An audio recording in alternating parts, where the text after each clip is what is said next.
Hello all welcome back to our channel Pravasthi smiles. అందరూ ఎలా ఉన్నారండి? మేమైతే చాలా బాగున్నాం. మీరు కూడా బాగున్నారని కోరుకుంటున్నాను. ఈరోజు బ్లాగ్ అయితే మేము స్వీట్స్ అయితే ప్రిపేర్ చేద్దాం అనుకుంటున్నామండి. ఈ నెలలో ప్రవస్తి బర్త్డే అయితే ఉంది.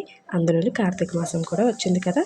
సో జనరల్గా కార్తీక మాసంలో అందరూ స్వీట్స్ అయితే చేసుకుంటారు. సో రెండు కలిసి వచ్చాయని మేమైతే ఇంట్లో స్వీట్స్ అయితే ప్రిపేర్ చేస్తున్నాము. ఇక్కడ మాకైతే చుట్టాల పక్కన చాలామంది ఉన్నారండి. సో అందరు కలిసి అయితే లడ్డు, బూందీ, మైసూర్ పాక్ అయితే ప్రిపేర్ చేస్తారు.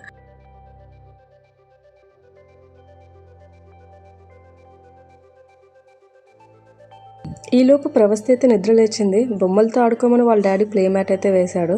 బట్ ప్రవస్తి మాత్రం నాకు అవేం వద్దనేసి స్ట్రైట్గా డోర్ దగ్గర పోయి నిల్చోంది బయటికి పోవాలని. చేసేదేం లేక వాళ్ళ డాడీ ఇంకా ప్రవస్తిని తీసుకుని బయటకు అయితే వెళ్ళిపోయాడు.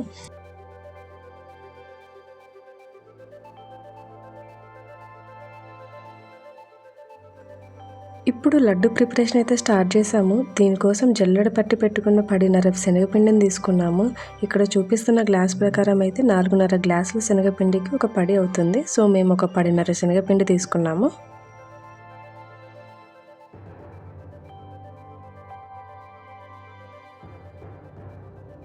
ఇప్పుడు చక్కెర కూడా 10.5 తీసుకున్నాము. ఒకవేళ గ్లాసుల ప్రకారం అయితే 4.5 గ్లాసుల చక్కెరకి ఒక పడి అవుతుంది. సో మేము ఒక 10.5 చక్కెర అయితే తీసుకున్నాము.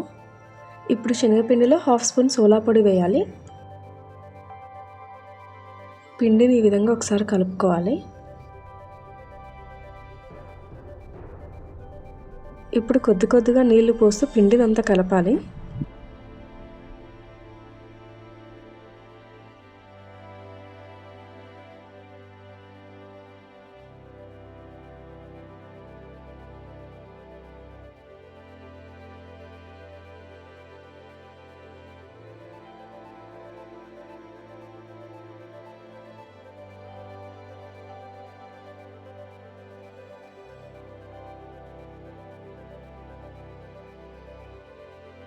పిండిని అయితే ఉండలు లేకుండా ఈ విధంగా కలుపుకోవాలి. ఇప్పుడు కొద్దిగా నీళ్లు పోస్తూ చక్కెర మొత్తం తడపాలి. ఈ విధంగా చక్కెర మొత్తం కలిపాక చివరిన ఒక గ్లాస్ నీళ్లు పోసి స్టవ్ పైన మీడియం ఫ్లేమ్లో పెట్టేసి చక్కెర పాకం వచ్చే వరకు ఉడకనివ్వాలి. ఇప్పుడు పాకం వచ్చేలోపు మనం బూందీ చేసి పెట్టుకోవాలి. సో స్టవ్ పైన బాండి పెట్టేసి నూనె పోయాలి. నూనె వేడి అయ్యాక ఈ బూందీ జల్లెడతో ఈ విధంగా శనగపిండిని పోయాలి. శనగపిండి పొంగాలి కాబట్టి మంట అయితే హై ఫ్లేమ్లోనే పెట్టుకోవాలి.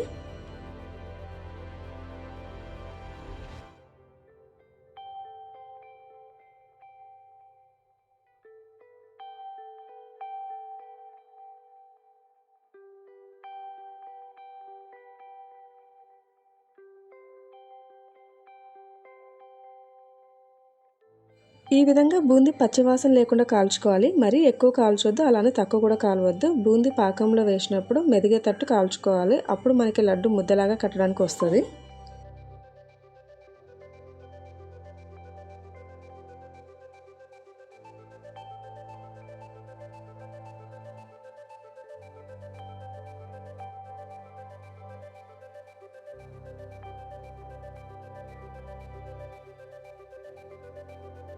సో ఈ విధంగా అయితే బూందీ మా పిన్ని అయితే కాల్చేస్తున్నారనమాట. ఇంతలోపు పాకం అయిందో లేదా అనేసి మా అత్తమ్మ ఒకసారి చెక్ చేస్తున్నారు. పాకంని అయితే మనం ఎప్పుడు కలుపుతూ ఉండాలి, లేదంటే కనుక మనకి బూందీ సరిగ్గా రాదు. పాకం అయిందా లేదా అని మనకి ఎలా తెలుస్తుంది అంటే కనుక ఎప్పుడైనా కూడా మనం కొంచెం నీళ్లు తీసుకొని చక్కెర పాకంని వేసి చూడాలి. ఒకవేళ పాకం ఎక్కడికక్కడ విరిగిపోతుందంటే కనుక పాకం అవ్వనట్టు. కానీ పాకం ఒకవేళ ముద్దలాగా వస్తుందంటే కనుక అప్పుడు మనకి పాకం తయారైనట్టు. ఇప్పుడైతే పాకం ఇంకా తయారవ్వలేదు, అందుకని ఇంకాసేపు అయితే మాత్రం ఇంకా ఉడకనిస్తున్నాము. ఇప్పుడు 5 నిమిషాలు ఉడకనిచ్చాక మళ్ళీ ఒకసారి చెక్ చేసాము పాకం ఉడికిందా లేదా అని. ఈ విధంగా ఉండలాగా అయితే కనుక మన పాకం తయారైనట్టే. ఇప్పుడైతే ఈ పాకం అయితే తయారైపోయింది. సో అందుకనేసి ఇంకా స్టవ్ అయితే ఆఫ్ చేసేసాము. ఇప్పుడు ఈ కాల్చిన బూందీని తీసుకెళ్ళి చక్కెర పాకంలో వేయాలి. ఇప్పుడు బూందీని ఇలా బాగా కలపాలి. బూందీని బాగా కలిపిన తర్వాత అందులోకి 2 స్పూన్ల నెయ్యి వేయాలి. అలాగే 1 కప్పు జీడిపప్పు ఈ విధంగా వేయించి బూందీలో వేయాలి. తర్వాత 1 స్పూన్ యాలకుల పొడి వేసి బాగా కలిపి మూత పెట్టేసి మగ్గనివ్వాలి.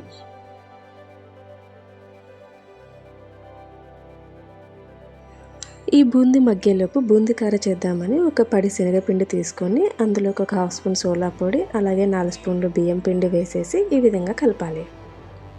కొద్దిగా నీళ్లు పోస్తూ పిండిని గరిట జారుగా వచ్చేటట్టు కలుపుకోవాలి. మరీ జోరుగా ఉండకూడదు, గట్టిగా కూడా ఉండకూడదు. ఇప్పుడు హై ఫ్లేమ్లో పెట్టి నూనె బాగా వేడిగా ఉన్నప్పుడు ఇందాక వాడిన బూందీ జల్లెడలో ఈ విధంగా పిండి పోయాలి నెమ్మదిగా.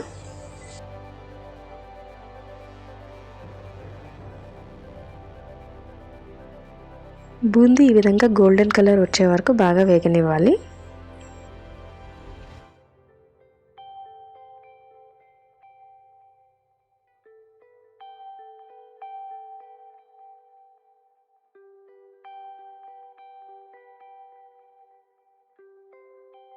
ఇందాక చెప్పినట్టు రెండో వాయి కూడా ఈ విధంగానే వేసుకొని బూందీని గోల్డెన్ కలర్ వచ్చే వరకు ఫ్రై చేయాలి.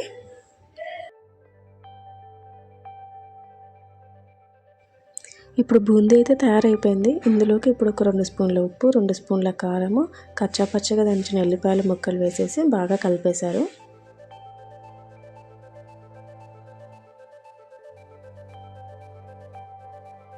ఈలోపు ప్రవస్థ అయితే నిద్ర లేచింది. మేము ఈ పని అయితే తను నిద్రపోయినప్పుడు స్టార్ట్ చేసాము. అందరిని చూసి అయితే కాస్త షాక్ అయింది. వీళ్ళంతా ఎప్పుడు వచ్చారు, అసలు ఏం జరుగుతుంది ఇక్కడ అన్నట్టు.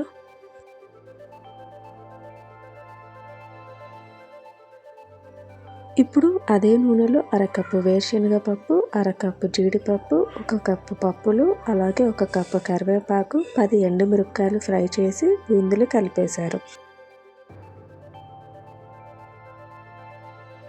అంతే, మన బూందీ కార అయితే రెడీ అయిపోయింది.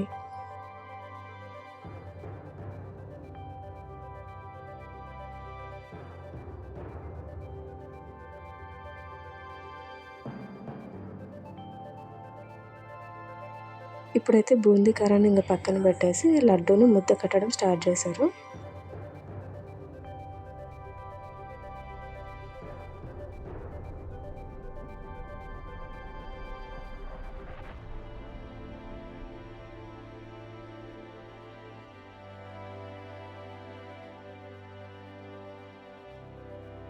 ఈ లోపైతే మా బుడ్డోడు వచ్చాడనమాట. వీడొచ్చేసి మా తమ్ముడి కొడుకు. సో నాకైతే అల్లుడు అవుతాడు.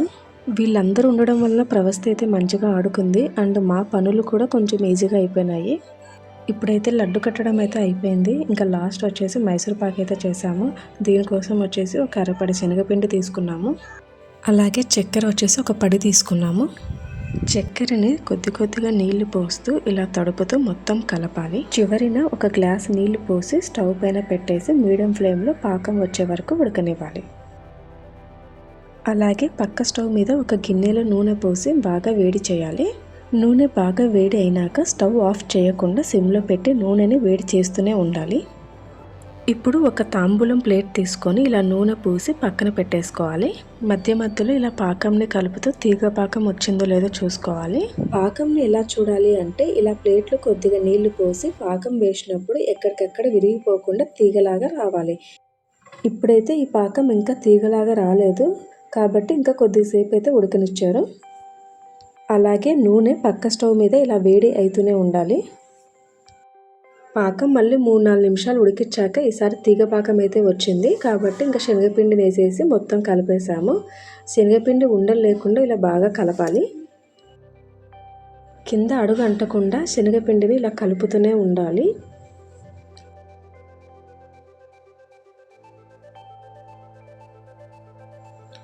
శనగపిండిని ఇలా బాగా కలుపుతూ 2 నిమిషాల పాటు బాగా ఉడకనిచ్చాక పక్క స్టవ్ మీద వేడి అవుతున్న నూనెని ఒక గరిటెతో తీసుకొని ఇలా పిండిలో వేసి బాగా కలపాలి. ఈ విధంగా 1 నిమిషం గ్యాప్ ఇచ్చి మళ్ళీ గరిటెతో నూనె పోస్తూ ఇలా పిండిని బాగా దగ్గర అయ్యే వరకు బాగా కలపాలి.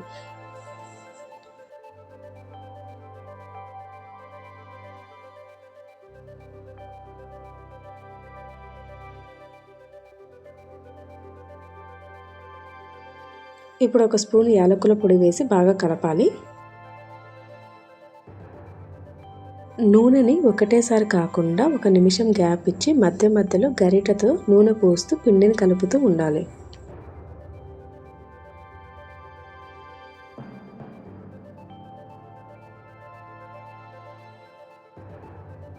ఇక్కడ ఒక పడి శనగపిండి తీసుకున్నాం కాబట్టి ఒక 7 గరిటెల నూనె అయితే పట్టింది.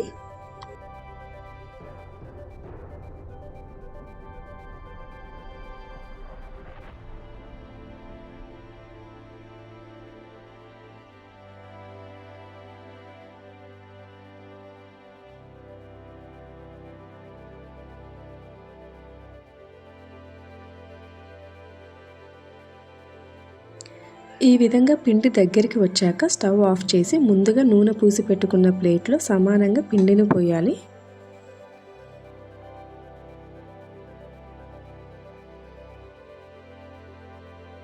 ఒక 2 నిమిషాల తర్వాత నైఫ్తో ఇలా కట్ చేసాము.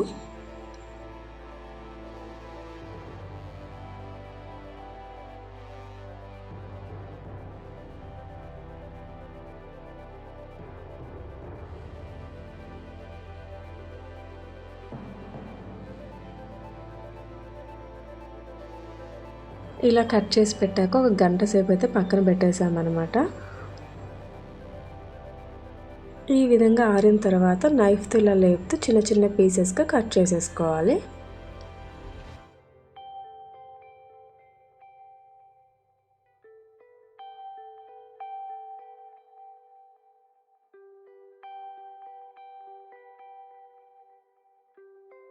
అంతే అండి, మైసూర్ పాక్ అయితే రెడీ అయిపోయింది. సో ఈ విధంగా అయితే మేము ప్రవస్తి బర్త్డే కోసం లడ్డు, మైసూర్ పాకు, బూందీ కార అయితే ప్రిపేర్ చేసుకున్నాము.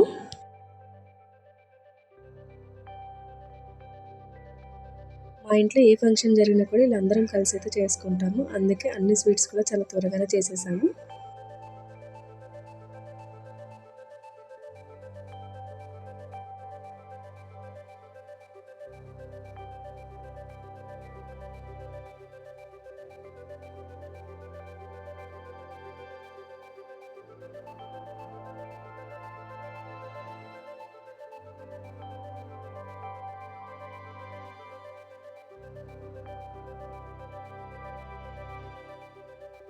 ఈ వీడియో మీకు నచ్చినట్లయితే please do like, share and subscribe to my channel. Thank you.